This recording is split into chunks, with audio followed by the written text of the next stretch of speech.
Let's start again. И всем привет, дорогие друзья, с вами Никитоска, и сегодня у нас на видеообзоре танк под названием Черчилль 3. Этот танк самый любимый танк 5-го уровня многих игроков вселенной World of Tanks. Данный боевой монстр обладает превосходной скорострельностью и впечатлительной броней. Но из-за маленькой скорости его боевое применение ограничено. Несмотря на слабое орудие, 75 мм орудие с пробитием в 110 мм и уроном в 75 единиц, оно обладает высокой скорострельностью, которая достигает 27 выстрелов в минуту, что позволяет наносить сокрушительный удар по вражеским силам. Максимальная скорость составляет 28 км в час.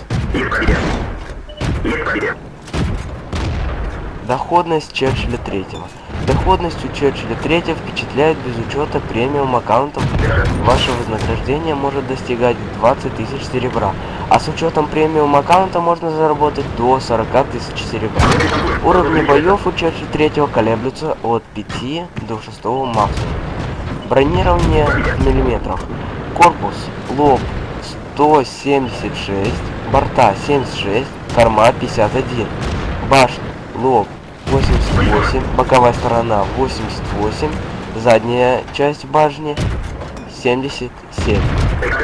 Сейчас я сказал, что должен был по программе сказать. Но сейчас я скажу то, что я думаю о этом танке. Этот танк говно! Говно, которое еще нельзя было вообще еще даже такой в мыслях его придумать. Он пока доедет до центра карты, его уже арта либо сольет, либо кто-то его закрутит, он нифига сделать не может, он никого пробить не может, он картонный как кусок говна. Вот, все. Лучше всего его не берите, это вам я гарантирую. Его надо вложить дофига бабла, чтобы он стал нормальным. С вами был Никитоска, ставьте мне лайк, подписывайтесь на канал, всем пока!